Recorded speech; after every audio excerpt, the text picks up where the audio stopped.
What a year 2020 was. Sorry, I mean, what a year 2020 was. Okay, 2020 wasn't a year we'll forget in a hurry, as much as we may want to. But from a motorcycle perspective, it wasn't so bad, with lashings of new machinery, fresh innovations, and proof, if it were needed, that riding two wheels is a huge isolating tool for those working on the front line in this coronavirus crisis. We may have also forgotten what the inside of our office looks like, but it was also a great year for us here at Visordown, with a record number of people clicking on visordown.com and watching our videos here on YouTube. So on behalf of myself, Ollie Barstow, Toad, and the clever man who actually brings you these videos, Adrian, may we say thank you because, jokes aside, it really means the world to us and ensures we can bring you even more visual goodness in 2021. So like and subscribe if you haven't done so far, because we have a lot more coming up. However, we're going to look back on 2020 a little bit now and see which models sparked your interest the most by clicking on the many videos we have here. Here we have a rundown of the 10 most watched videos on our channels between our reviews and our comparisons. Some may genuinely surprise you, but can you guess which was the most viewed motorcycle review? We'll kick off with the two most popular comparison videos we published in 2020, which is this, the new Suzuki V-strom 1050 XT versus the Kawasaki VERSYS 1000. We haven't heard much from Suzuki in the past 12 months as it gears up for a potential flurry of anticipated new models, including a new 650 platform to replace the SV and V-strom, and, if you whisper it quietly, maybe even a new Hayabusa and baby Katana. Despite this, Suzuki's enduring popularity among new lots, so our review of the V-strom 1050 XT and subsequent head-to-head with the VERSYS 1000 proved very popular, despite 2020 being a very dry in terms of S-badged machinery. Then again, it did win the 2020 MotoGP World Championships, so I guess it wasn't all that quiet.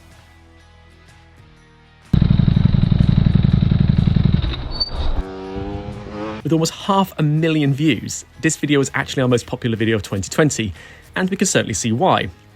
For this test, we've taken the brand new Honda CBR 1000 RRR Fireblade and pitched it against the machines it has to beat on track in the World Superbike Championship 2.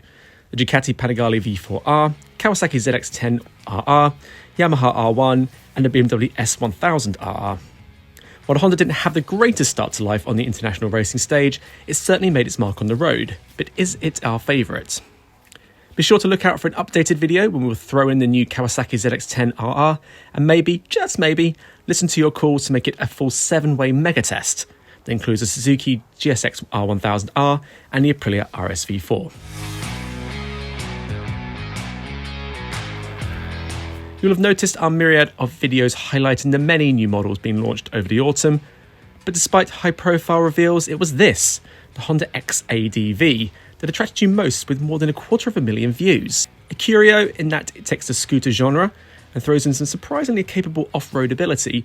For now, the X-adv is a niche player in a one-bike market, but its second generation here, with its sharp styling, fresh tech and more go-anywhere ability, certainly made you sit up and take notice. Be sure to watch out for Visordown.com when we should be able to get our hands on one of these very soon. Now for the biggest reviews on Visordown, and we start with what was arguably the most anticipated new model coming into 2020, the Ducati Streetfighter V4S, which after numerous teasers finally landed on our hands in March. Unfortunately, it landed on us the day the UK went into the first lockdown, remember that, so we didn't have it for as long as we would have liked, but we could tell it was devilishly fast, beautifully styled and eye-wateringly expensive, so this could be the most Ducati yet. Kawasaki ZZR1400 has for a very long time been considered the fastest production motorcycle that the general public could go out and buy. In with the new, out with the old, we bid a tearful farewell to the big, bold Kawasaki ZZR1400, which officially departed for the big scrap heap in the sky in 2020. As such, we couldn't resist giving it a fond sayonara with a comprehensive final test to honour its hefty power, hefty size, yet hefty charm. You seemed to agree too, as you came out in your droves to watch us give it a final flourish on the roads it was made for. And I'm really going to miss this thing. I'm going to be gutted there isn't going to be one on the Kawasaki press fleet to take out when I want.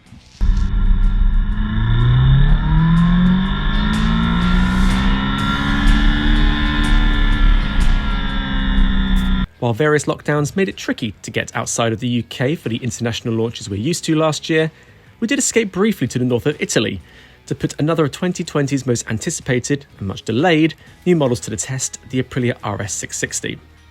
A fresh new platform for Aprilia, the RS660 may not be your average sports bike with relatively modest power, but with RSV4 tech, a lightweight body and expert honed dynamics, improved more horses doesn't necessarily mean more impressive, as we were swooned by its handling, its attractiveness and its unique approach.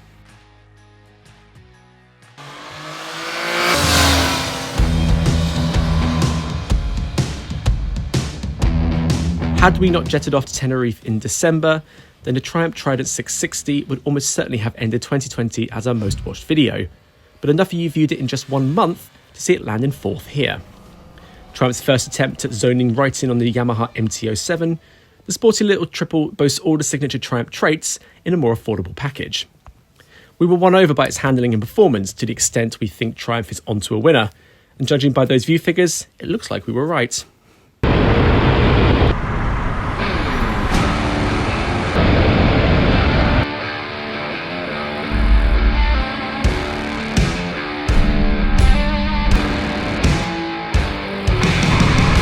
Much like the Honda X-adv, the Yamaha TRICITY 300 is a bit of an oddball in the same vein as the pioneering Piaggio MP3, so we aren't surprised to see so many clicks here of the new model, which was launched towards the top of the year. With 3 wheels on its wagon, the TRICITY 300 majors on comfort, usability and ergonomics, and because it is a Yamaha, you can be assured of decent value and top-notch engineering.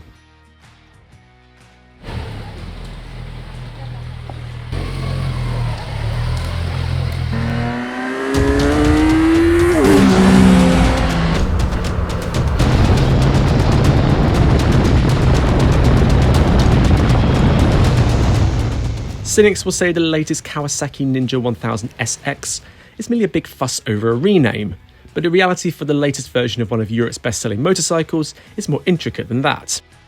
Straddling what Kawasaki does best, with its sporty aspirations mixed in with more touring-style comfort, the Ninja 1000 SX also brims with a host of new tech, is competitively priced and rides smoothly, to really make it without doubt one of the best, if not the best, 1000cc all-rounder on the market.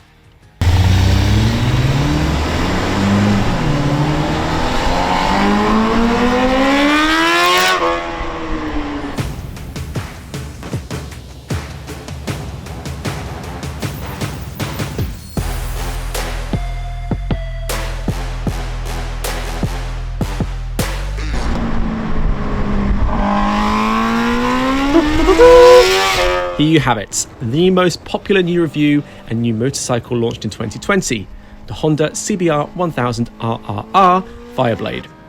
Of course, the launch of any new Fireblade is cause for celebration, excitement and plenty of listicles detailing why the Fireblade remains one of the most iconic motorcycle lines in history. But this one is a particularly special one. After all, it now boasts 4 Rs in its name. Well, 5 if you count the one in Fireblade. Jokes aside though, this was a big step forward for the 7th generation Fireblade, as it multiplied the power stakes to take on a Ducati Panigale V4, without losing all of the real-world everyday usability buyers crave, while it looks sharper and is cheaper than the Ducati. And if you watch the video, at the very least you get to watch our Toad posing like a boss around the Losail International Circuit in Qatar, while the rest of us sit at our desks. Just kidding, dude. With more than 400,000 views, go ahead and check out what you are missing over on the Visordown YouTube channel. And if you haven't done so already, please like and subscribe because, as I say, well, it makes the meetings with the big bosses a lot easier. So that was 2020. Here is to a great and prosperous 2021. Ciao for now.